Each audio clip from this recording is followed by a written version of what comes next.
kid, you want to comment. The bully is dancing bigger than the pound. Go out to the Grammy, but bully your pound. Feel like I'm a... What is going on, guys? Hopeless Gamers here, but we're working on it. My name is Jacob, and this is Jamie, and today we're doing something different. We're doing a bit of a top 5 countdown. And that is how you start a game with S&D, by the way. Throw one, get one. We are doing a top 5 countdown for the top 5 melee weapons of all time in Call of Duty history, all games, and it is purely based on our opinion and sort of things like nostalgia for us and what felt the best at the time. So it's not really factual. We're going to start at number 5 and work our way down to number 1. So starting at number 5, we've actually got one from Black Ops 3. We decided we'd try and pick as many as we can from each different installment of Call of Duty. And for Black Ops 3, our favorite one was actually the Nightbreaker. So if you've seen it, we're going to put it on screen. It's that claw-like looking melee weapon. It's really fun to use. It kind of, the animation itself kind of feels like the Reaper when you get the specialist kill streak. So that's Ripper. You said Reaper. Oh, sorry, yeah, Ripper. Ripper, when you get that kill streak, that's, for me, it's the cleanest sort of stabbing animation out of Black Ops 3. All the big ones are really weird to use. Yeah, it was like with the club, with the baseball bat and things like that, you had to swing back and then hit them, and also the hitbox on those other melee weapons were nowhere near as good as the Nightbreaker. It's kind of like a slash weapon. So really enjoyed getting into that weapon, although most of the melee weapon DLCs were just balls, like pretty rubbish. Not sure why they were doing it, but super wide hitboxes. Did enjoy the Nightbreaker. So if you guys felt like that was a worthy number 5, let us know.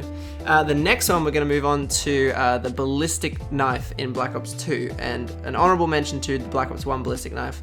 Although the Black Ops 2 one just tipped it for us. I think just a lot more user friendly. Yeah, it had a very good sort of hitbox, especially with the swipe. It had 2 animations, Felt the light. swipe and the lunge. Yeah. So it added a little bit extra to that as well. So did the Black Ops 1 ballistic knife. But this one, I don't know, it felt, it had a good weight to it. It was very satisfying when you got a kill with a ballistic knife in Black Ops 2, or like a mid to cross map sort of kill with the ballistic knife. It just felt good. Like it had that good feeling to it.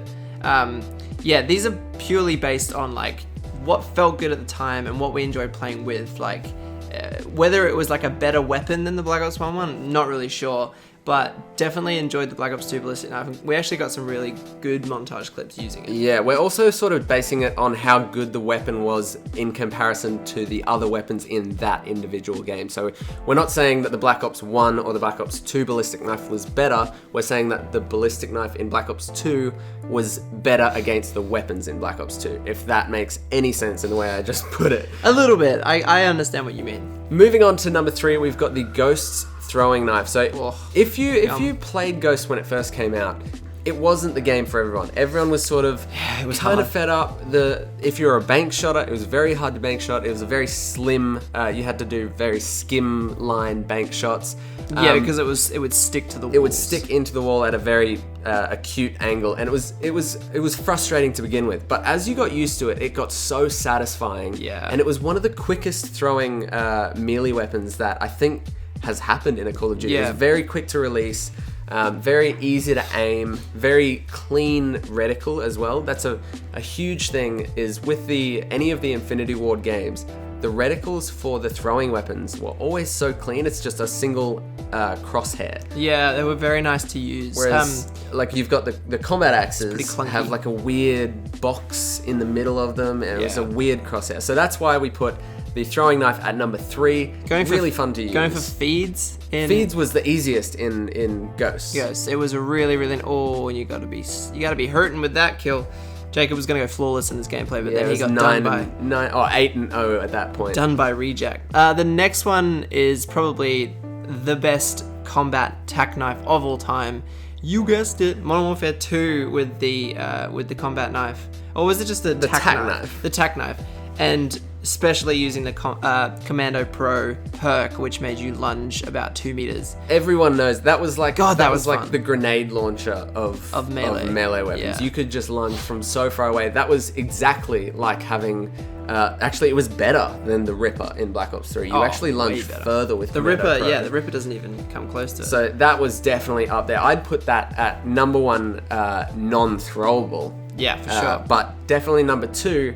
We did gameplays alone with just going around with that. And it so was much so fun. easy. And you honestly, you could rack up more kills than people running around with assault rifles. It was that easy to use. You just had to be within like, I don't know, 2 to 3 meters. Yeah. And then you just lunge at them, and even if you were like bleeding out, you'd still get the kill. It was like one of the most easy to use. Now, as we come down to the end of the game, we're coming down to number 1 on the list, and that has to be, and for us, this is based on the time when we used it, the Black Ops 1 Tomahawk. It was, if Yum. you play with Straight it up now, yum. it feels really slow, but if you played with it then, it was the coolest thing. It was so quick compared to any other weapon. You would kill people before they even got a chance to shoot you. It was so satisfying to kill. It had a crunch. The crunch and the clunk that you got. Any cross map that you hit with that weapon was just amazing. So And the bounce too. It was a great Tomahawk to use. I hope you enjoyed this countdown and you agreed with our points. They are our points alone, so if you don't agree, that's fine. You may have your favorites as well. But that's the end of the video, guys. If you did enjoy it, there is a button for that. Either way, we are hopeless, and we'll see you on the next one.